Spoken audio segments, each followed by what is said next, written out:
بسم الله الرحمن الرحيم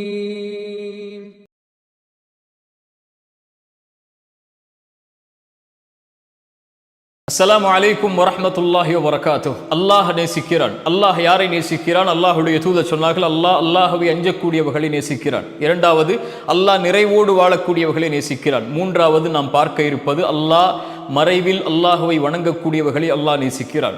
பிரபலியமோடு மக்களிடத்தில் இல்லாமல் அல்லாஹ்விடத்தில் தனிமையில் அங்கீகரிக்கப்பட்ட நபரை அல்லாஹ் நேசிக்கிறான். அல்லாஹுடைய தூதர் ஸல்லல்லாஹு அலைஹி வஸல்லம் அர்ஷின் நிழல் 7 கூட்டத்தார்களுக்கு என்று சொன்னார்கள். அதில் ஒருவர் வலதுகரம் தர்மம் செய்யும், இடதுகரத்திற்கு கூட தெரியாமல். இன்னொரு நபர் தனிமையில் அல்லாஹ்வை நினைவு கூறுவார், அதனால் அவர்களுடைய கண்கள் கண்ணீரை வடிக்கும்.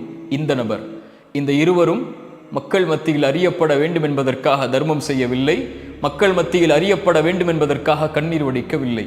இந்த இருவருடைய செயலையும் அல்லாஹ் அங்கீகரித்து அல்லாஹ் அவர்களை நாளை மறுமையில் அர்ஷின் நிழலை கொடுப்பான் என்று அல்லாஹுடைய தூதர் ஸல்லல்லாஹு அலைஹி வஸல்லம் சொன்னார்கள். அல்லாஹுடைய தூதர் ஸல்லல்லாஹு அலைஹி வஸல்லம் சபையில் ஒருவர் கடந்து செல்கிறார். நபித்தோழர்களை பார்த்து அல்லாஹுடைய தூதர் கேட்டார்கள், இந்த மனிதரை பற்றி என்ன சொல்கிறீர்கள்? நபித்தோழர்கள் சொன்னார்கள், அல்லாஹ்வின் தூதரே, இவர் மிக கண்ணியமிக்கவர், இவர் பெண் கேட்டால் கொடுத்து விடுவார்கள், இவர் சாட்சி சொன்னால் ஏற்றுக்கொள்வார்கள்.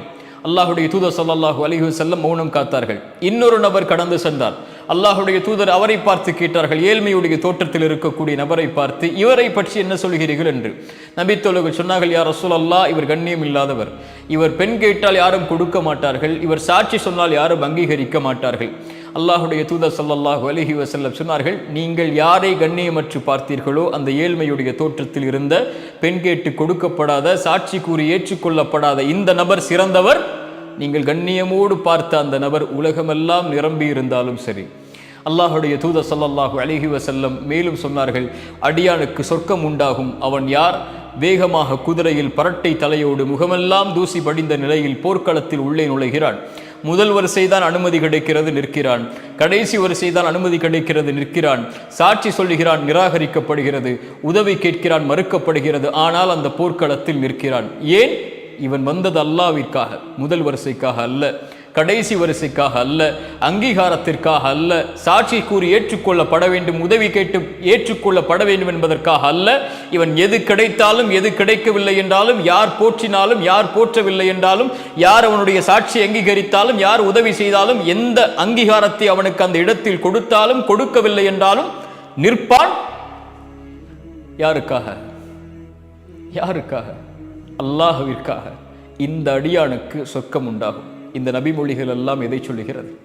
மக்கள் மத்தியில் பிரபலியத்தை விரும்பக்கூடியவர்கள் மத்தியில் அல்லாஹ்விடத்தில் அங்கீகாரத்தை எடுத்துக்கொள்ளக்கூடிய நபரை அல்லாஹ் நேசிக்கிறான். அல்லாஹ் அவர்களைத்தான் அங்கீகரிப்பான்.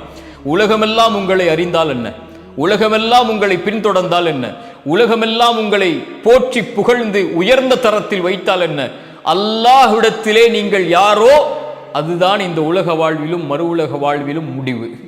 இதை அறியாத பலர் மக்கள் மத்தியில் பிரபலியத்தை தேடி ஓடிக்கொண்டிருக்கிறார்கள். என்னை அவர் அறிந்து கொள்ள வேண்டும், என்னை இவர்கள் அறிந்து கொள்ள வேண்டும், என்னை இவர்களெல்லாம் பின்தொடர வேண்டும். சோசியல் மீடியாக்களுடைய இந்த களத்தில் என் வீடியோக்களை இத்தனை பேர் பார்க்க வேண்டும், இத்தனை பேர் லைக் செய்ய வேண்டும், இத்தனை பேர் ஷேர் செய்ய வேண்டும், இத்தனை பேர் கமெண்ட் செய்ய வேண்டும், இத்தனை பேர் என்னை ஃபாலோ செய்ய வேண்டும் என்று பிரபலியத்தை தேடி ஓடிக்கொண்டிருக்கக்கூடிய நபர்கள் மத்தியில் அல்லாஹுவை தனிமையில் மறைவில் வணங்கக்கூடிய அடியானை அல்லாஹ் நேசிக்கிறான். எது மேலானது?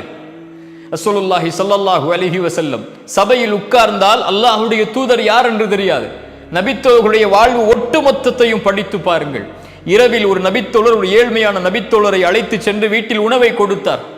அந்த செய்தியை அறிவித்தது யார்? அவராக வந்தார். அல்லாஹ்வுடைய தூதர் ஸல்லல்லாஹு அலைஹி வஸல்லம் ஒருவரை சொர்க்கவாதி சொர்க்கவாதி சொர்க்கவாதி என்று அறிமுகப்படுத்தினார்கள். ஏன் அவரை சொர்க்கவாதி என்று சொன்னார்கள்? நபித்தோழர்களுக்கு முன்னால் அவர் அப்படி வாழ்ந்து காட்டினாரா? மறைவில் அவர் உள்ளத்தில் ஒரு செயலை நினைத்தார், யாருக்கும் என் உள்ளத்தில் கெடுதல் இல்லை, யாரை பற்றிய தவறான எண்ணமும் இல்லை என்ற செயலை உள்ளத்தில் வைத்திருந்தார். அல்லாஹ் அங்கீகரித்தான், நபிக்கு அறிவித்தான். குர்ஆனுடைய ஹதீஸுடைய செய்திகளை எடுத்து பாருங்கள். அல்லாஹ் ஒரு நாய்க்கு தண்ணீர் கொடுத்த நபரை ஹதீஸில் வைத்திருக்கிறான். ஒரு முள்ளை அகற்றிய நபரை அல்லாஹ் ஹதீஸில் வைத்திருக்கிறான். அல்லாஹ் ஒரு மரத்தை பாதைக்கு இடையூறு தருவதற்காக வைத்திருந்த மரத்தை வெட்டி வீசியவரை அல்லாஹ் ஹதீஸில் வைத்திருக்கிறான். 3 பேர் குகையில் மாட்டினார்கள். யா அல்லாஹ், இந்த செயலை அங்கீகரித்தால் எனக்கு உதவி செய், ஒருவர் சொன்னார், என் பெற்றோர்கள் சாப்பிடாமல் நான் சாப்பிட மாட்டேன், ஹதீஸில் இருக்கிறார் அவர். ஒருவர் சொன்னார், ஒரு பெண்ணை நான் நெருங்கினேன், நெருங்கும் போது அவர் அல்லாஹ்வை அஞ்சிக்கொள் என்றார், விலகிவிட்டேன். ஒருவர் எனக்கு கூலியாக கொடுத்து ஒருவருக்கு நான் கூலி கொடுத்தேன், அவர் வாங்காமல் சென்றார், அந்த கூலியை பாதுகாத்து ஆட்டு மந்தைகளை வளர்த்தேன், அதை அவர் வந்ததற்கு பிறகு அதை அவருடைய கரத்தில் கொடுத்தேன் என்று யா அல்லாஹ் நீ அங்கீகரித்தால் இந்த உதவியை செய்கின்றார்கள். இந்த 3 பேரும் 3 அல்லாஹ்விற்காக செய்த காரியங்களை கூறி இந்த 3 பேரும் இந்த ஹதீஸில் ஏன் இவர்கள் மக்களுடைய அங்கீகாரத்தோடு இந்த செயலை செய்ய வேண்டும் என்று ஆசைப்படவில்லை. இவர்கள் எதிர்பார்த்ததெல்லாம் அல்லாஹ்வின் அங்கீகாரத்தை மட்டுமே. மக்களுடைய பார்வைக்காக செயலை செய்தால் ரசூலுல்லாஹி ஸல்லல்லாஹு அலைஹி வஸல்லம் சொன்னார்கள், ஷிர்க் இணை வைப்புடைய மறை இணை வைப்பு. ஒருவன் தொழுகையை தொழுவான், மக்கள் அந்த தொழுகையை தொழுவான், மக்களுக்கு அருகில் அதை அலங்கரித்து, மக்களுடைய பார்வைக்காக அதை அலங்கரித்து இவன் இணை வைப்புடைய மறைவை செய்கிறான் என்று அல்லாஹ்வுடைய தூதர் சொன்னார்கள். அல்லாஹ்வுடைய தூதர் சொன்னார்கள், நாளை மறுமையில் முதலாவது விசாரிக்கப்படக்கூடியவர்கள் இந்த 3 பேர். யார் அவர்கள்? முதலாமவர் ஷஹீத், அல்லாஹ்வுடைய பாதையில் மரணித்தவர். இரண்டாவது ஒருவர் காரி, குர்ஆனை அழகாக ஓதக்கூடியவர். மூன்றாவது ஆலிம், மார்க்கத்தை கற்று பேசக்கூடிய மனிதர். இந்த துறையிலும் இன்று பிரபலியம் தேவைப்படுகிறது. அல்லாஹ் அழைப்பான், ஷஹீத் ஏன் செய்தாய்? அவர் சொல்வார், யா அல்லாஹ் உன்னுடைய பாதையில் இறக்க வேண்டும் என்பதற்காக செய்தேன். அல்லாஹ் சொல்லுவான், மக்கள் உன்னை புகழ்ந்தார்கள், மக்கள் உன்னை ஷஹீத் என்று சொன்னார்கள், அதெல்லாம் சரி, நீ செய்தது அதற்காகவா? உன் உள்ளத்தை அறிந்தவன் நான். நீ பொய் சொல்லுகிறாய், உன்னை மக்கள் ஷஹீத் என்று போற்ற வேண்டும் என்பதற்காகத்தான் செய்தேன். யாருக்காக செய்தாய்? அவர்களிடத்தில் சென்று கூலியை வாங்கிக் கொள். காரி, குர்ஆனை ஓதினாய், எதற்காக ஓதினாய்? அவர் சொல்வார், யா அல்லாஹ் உனக்காகத்தான். பொய் சொல்லுகிறாய் அடியானே, மக்கள் உன்னை குர்ஆனை அழகாக ஓதக்கூடியவர் என்பதற்காகத்தானே குர்ஆனை அழகாக ஓதினாய், போய் பெற்றுக்கொள் நன்மை அவர்களிடத்தில். ஆலிம், மார்க்கத்தை கற்று பேசக்கூடியவர் அழைப்பார், அல்லாஹ் எதற்காக செய்தாய்? யா அல்லாஹ் உனக்காகத்தான் செய்தேன். அல்லாஹ் சொல்லுவான், இல்லை அடியானே, பொய் சொல்லுகிறாய், பொய் சொல்லுகிறாய், அல்லாஹ் பாதுகாப்பானாக, பொய் சொல்லுகிறாய். எதற்காக செய்தாய்? மக்கள் உன்னை அறிஞர் என்று போற்ற வேண்டும் என்பதற்காகத்தானே.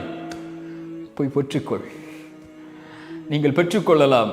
நீங்கள் மார்க்கத்தை சொல்லக்கூடிய மனிதராக இருந்தால், மார்க்கத்தை எடுத்து வைக்கக்கூடிய நபராக இருந்தால், உங்கள் ஃபேஸ்புக்கில் எத்தனை பேர் இதை கமெண்ட் செய்திருக்கிறார்கள், எத்தனை பேர் இதை லைக் செய்திருக்கிறார்கள், எத்தனை பேர் ஃபாலோ செய்திருக்கிறார்கள், மக்கள் இதை ஏற்றுக்கொண்டார்களா, மக்கள் இதை பார்க்கிறார்களா, நான் பிரபலியமாகி விட்டேனா, மக்கள் மத்தியில் எனக்கு அங்கீகாரம் இருக்கிறதா, மக்கள் என்னை மதிக்கிறார்களா, மக்கள் என்னை அறிஞர் என்று போற்றுகிறார்களா, மக்கள் என்னை காரி என்று போற்றுகிறார்களா, மக்கள் என்னை சிறந்தவர் என்று போற்றுகிறார்களா என்று நீங்கள் பிரபலியத்தை மக்களிடத்திலே தேடிக்கொண்டிருந்தால் மறுமையில் அல்லாஹ் அழைத்து சொல்வான், யார் உங்களுக்கு லைக் செய்தார்களோ, யார் உங்களுக்கு கமெண்ட் செய்தார்களோ, யார் உங்களுடைய வீடியோக்களை ஷேர் செய்தார்களோ, அதைத்தானே எதிர்பார்த்தாய், அவர்களிடத்திலே சென்று நன்மைகளை வாங்கிக்கொள், என்னிடத்திலே எதுவும் இல்லை, எனக்காக நீ எதையும் செய்யவில்லை என்று. அல்லாஹ் ரப்புல் ஆலமீன் அல்லாஹ்வை அஞ்சக்கூடிய, அல்லாஹ் நிறைவோடு இந்த உலக வாழ்வில் வாழக்கூடிய, தனிமையில் மறைவில் அல்லாஹுவை வணங்கக்கூடியவர்களை அல்லாஹ் நேசிக்கிறான். அல்லாஹுடைய தூதருடைய இரவு வணக்க வழிபாட்டை அல்லாஹுடைய தூதர் எப்போதும் சொல்லவில்லை. அவர்களுடைய மனைவி அவர்கள் சொன்னார்கள், அல்லாஹுடைய தூதர் இரவில் வணங்குவார்கள்.